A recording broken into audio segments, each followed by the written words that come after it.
Halo guys, gak terasa kita sudah masuk di bulan Desember. Bulan Desember identik dengan perayaan Natal umat Kristiani. Tapi yang menjadi pertanyaan buat kita semua, bukan hanya di Indonesia, bahkan seluruh dunia pun bertanya, boleh gak sih umat di luar Kristen mengucapkan Natal kepada umat Kristiani? Kalau saya pribadi, boleh-boleh aja. Kita menyambut, kita menerima kabar baik itu. Tapi ini menjadi pro dan kontra di dalamnya. Khususnya di Indonesia sendiri, umat di luar Kristen penuh dengan pro dan kontra. Boleh nggak sih? Ada yang bilang boleh, ada yang boleh enggak dalam mengucapkan selamat Natal kepada umat Kristiani. Saya mendapatkan sumber atau artikel dari Detik Sulsel yang penuh dengan pro dan kontra dalam mengucapkan selamat Natal. Ada yang bilang boleh, ada yang bilang enggak.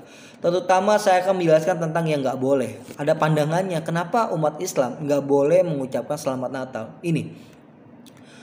Ada ulama yang berpendapat bahwa umat Islam tidak boleh mengucapkan selamat Natal. Tunggu, sekali lagi saya mengatakan bahwa saya mendapatkan artikel ini dari Detik Sulsel. Jadi saya bisa mempertanggungjawabkan ini ya. Oke, lanjut.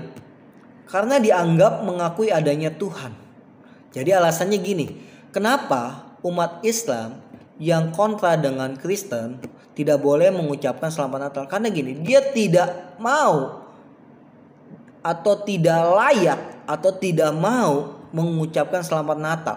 Kenapa? Karena umat Kristiani percaya Yesus adalah Tuhan. Sedangkan menurut pandangan saudara kita, mereka tidak meyakini, tidak mengimani, tidak ada Tuhan selain Allah. Jelas. La ilaha illallah. Tidak ada Tuhan selain Allah. Kalau ada Tuhan di luar Allah, makanya dia tidak mau mengimani dan mengucapkannya. Nah, ini dikatakan dari sumber Detik Sulsel ya. Ustadz Adi Hidayat. Dia memberikan pandangan bahwa kita mengacu pada kalimat la ilaha illallah. Tidak ada Tuhan selain Allah. Tapi dia punya pandangan lainnya juga yang mengatakan begini di dalam Al-Quran ya. Quran surah Al-Kafirun 6. Artinya untukmu agamamu, untukku agamaku. Dia menjunjung tinggi yang namanya toleransi. Oke. Ustadz Adi Hidayat bilang kayak begini. Berdasarkan ayat ini, perayaan Natal umat Kristiani tidak boleh diganggu dan harus dihormati tanpa mencampuri sedikit pun. Oke. Dia menjunjung tinggi yang namanya toleransi. Mempersilakan umat Kristen maupun Katolik untuk ibadah. Jadi tidak boleh diganggu atau dicampuri, baik dalam hati, lisan, dan perbuatan. Senang juga sih dengar ini. Jadi kenapa umat Kristen selalu welcome kepada saudara-saudara kita yang lain, bukan hanya saudara kita yang Muslim. Kita welcome karena Tuhan kita mengajarkan God is love. Tuhan adalah kasih. Dan di dalam Islam sendiri dia menjunjung tinggi yang namanya toleransi. Oke, ada alasan kenapa umat Islam tidak boleh mengucapkan selamat Natal, karena umat Kristiani percaya Yesus adalah Tuhan, sedangkan mereka tidak percaya tidak ada Tuhan selain Allah. Tapi uniknya ada yang memperbolehkan nih. Lagi-lagi saya dapat sumber ini di Detik Sulsel. Nanti teman-teman bisa searching ya. Ada ulama yang perbolehkan umat Islam mengucapkan selamat Natal. Misalnya Profesor Quraish Shihab dan Majelis Ulama Indonesia. Di luar negeri pun ada ulama-ulama Al-Azhar dan Habib Ali Al-Jufri juga memperbolehkan. Mungkin umat Islam tahu ya, umat muslimin tahu ya tentang tokoh-tokoh ini. Dan juga yang tidak asing di dalam telinga kita, saya pun tahu, yaitu Husain Jafar Al-Hadar. Dia memperbolehkan untuk mengucapkan selamat Natal kepada umat Kristiani. Ada alasannya. Tapi tunggu dulu, saya mendapatkan sumber ini dari kanal resmi Salaam Indonesia yang diunggah pada tahun 2019 silam. Dirinya menjelaskan begini, terdapat banyak perbedaan pendapat di antara ulama yang memperbolehkan dan mengharamkan ucapan Selamat Natal kepada umat Nasrani yang merayakannya. Namun Ustadz yang kita lebih kenal yaitu Habib Jafar ini cenderung pada pendapat bahwa hal itu diperbolehkan. Pandangannya dia kutip di dalam surat Maryam ayat 33. Menyebut seperti ini, keselamatan atas kelahiran Nabi Isa Al-Masih yang merupakan keyakinan umat muslim. Artinya adalah kesejahteraan semoga dilimpahkan kepadaku pada hari kelahiranku, hari wafatku, dan hari kebangkitanku yang hidup. Isa Al-Masih ini ya. Di dalam Maryam ayat 33. Habib Jafar menjelaskan lebih lanjut bahwa dalam sebuah hadis Nabi Muhammad pernah mengheningkan cipta sebagai bentuk penghormatan kepada jenazah seorang Yahudi.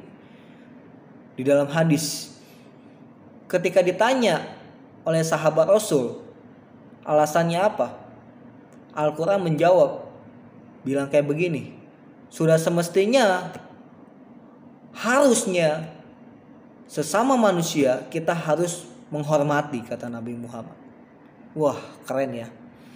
Sangat menjunjung tinggi Nabi Muhammad yang namanya toleransi. Dia itu menghormati jenazah non muslim. Alasannya sangat manusiawi karena kita sesama manusia. Keren. Dan di sini saya tidak mau memperpanjang lebar tentang boleh atau enggak. Kalau saya pribadi, karena Tuhan saya adalah kasih, saya sangat terbuka untuk siapapun untuk mengucapkan Selamat Natal kepada umat Kristiani. Enggak mau pun juga enggak apa-apa. Di sini saya mau kasih pengertian kepada setiap umat percaya tentang arti Natal, makna Natal untuk kita semua. Sebelumnya saya mau menjelaskan sedikit tentang sejarah Injil. Perhatikan, Injil sudah ada pada abad pertama sesudah Masehi. Artinya gini, kita tidak perlu ragukan lagi keaslian dan keabsahannya. Karena Injil sudah ada dan sudah diteliti dengan baik oleh beberapa arkeologi hebat. Dan sudah dikanonisasikan. Dan itu pun sudah dimunculkan pada abad pertama sesudah Masehi. Jelas. Berarti kita tidak boleh meragukan keaslian dan keabsahannya. Arti Natal menurut Kristiani. Menurut saya sih pandangan Natal yang sebenarnya. Arti Natal, makna Natal yang sebenarnya di dalam umat Kristiani yang saya dapat yaitu adalah kasih Yesus lahir membawa sukacita di dalam hati setiap orang percaya. Ayatnya di dalam Yohanes 3 ayat 16, karena begitu besar kasih Allah akan dunia ini sehingga ia telah mengaruniakan anaknya yang tunggal supaya setiap orang yang percaya kepadanya tidak binasa melainkan beroleh hidup yang kekal.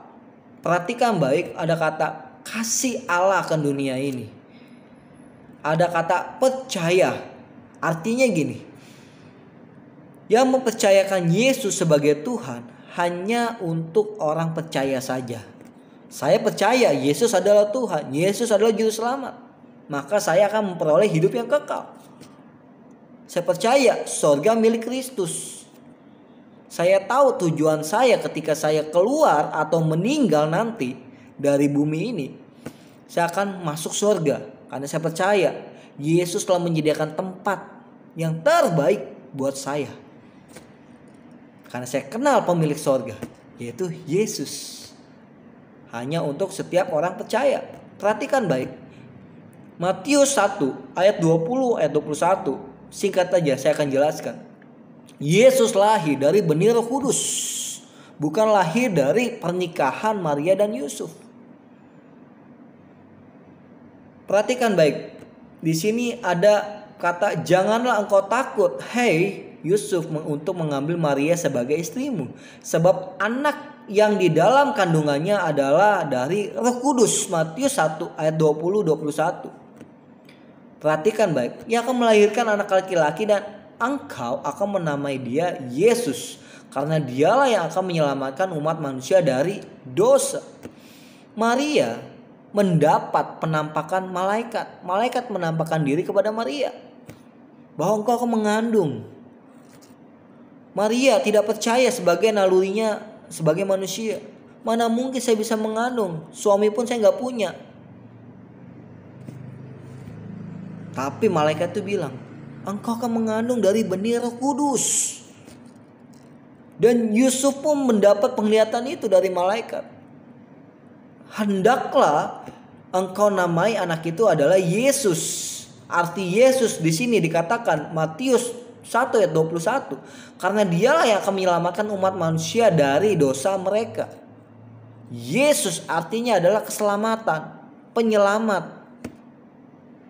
Injil mengatakan hanya manusia yang suci yang bisa menyelamatkan umat manusia, yaitu Yesus. Dia datang ke dunia ini menyelamatkan saya dan saudara. Yang harusnya kita masuk ke lubang maut, neraka menjadi pasti buat kita, tapi dia gantikan semuanya itu. Karena manusia berharga di mata Allah. Dia tidak rela manusia itu jatuh ke dalam lubang maut. Sebab upah dosa ialah maut. Karena begitu besar dosa manusia, sehingga tidak bisa digantikan oleh apapun lagi.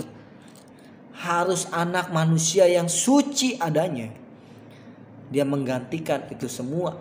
Filipi 2 ayat 5-11. Hendaklah kamu dalam hidupmu bersama menaruh pikiran dan perasaan yang terdapat di dalam Kristus Yesus, yang walaupun dalam rupa Allah tidak menganggap kesetaraan dengan Allah sebagai milik yang harus dipertahankan, melainkan Yesus ini telah mengosongkan dirinya dan mengambil rupa seorang hamba dan menjadi sama seperti manusia. Dan dalam keadaan sebagai manusia, ia telah merendahkan dirinya dan taat sampai mati, bahkan sampai mati di atas kayu salib. Itulah sebabnya Allah sangat meninggikan dia, mengaruniakannya kepadanya nama di atas segala nama, supaya dalam nama Yesus, perhatikan baik, bertekuk lutut segala yang ada di langit dan ada yang di atas bumi dan ada yang di bawah bumi, dan segala lidah mengaku bahwa Yesus Kristus adalah Tuhan bagi kemuliaan Allah Bapa. Dia mengosongkan diri, mengambil rupa seorang hamba menjadi sama seperti manusia. Hidup layak seperti manusia. Karena hanya anak manusia yang suci yang bisa menyelamatkan umat manusia. Bukan hanya itu dia datang, tapi dia harus mentuntaskan, memfinalkan, menggenapinya di atas kayu salib. Pada waktu Yesus dihakimi, Yesus ada di atas kayu salib, iblis hadir. Dia pikir Yesus kalah. Iblis bersorak bahwa Yesus telah dihakimi, bahkan mati di atas kayu salib. Tapi nyatanya, endingnya, pada hari ketiga ia bangkit. Kubur kosong. Dia pergi ke lubang maut. Dia menyatakan kemenangan Yesus. Maut tidak berkuasa atas dia. Maut tidak mempunyai sengatnya lagi. Maut bukan menjadi milik manusia. Sekarang manusia berhak masuk ke sorga. Karena Yesus menang atas maut. Dia menggenapi semua hukum Taurat. Keren. Dan ini telah teruji keabsahan dan keaslian Injil. Mau dicari dimanapun, Injil itu ada sejarahnya. Dan sudah ada pada abad pertama sesudah Masehi. Benang merahnya jelas. Makanya kalau pengen tahu tentang Yesus, benarkah Yesus adalah Tuhan? Baca kitab Injil, renungkan, minta hikmatmu kepada Tuhan, maka Tuhan akan memberikannya kepadamu. Keren.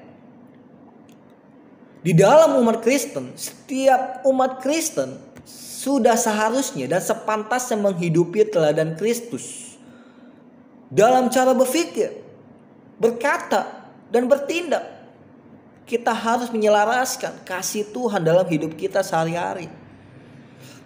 Dan kita menghadirkan sukacita Yesus di dalam keluarga kita, pekerjaan kita, bisnis kita, dimanapun kaki kita berada, tubuh kita berada.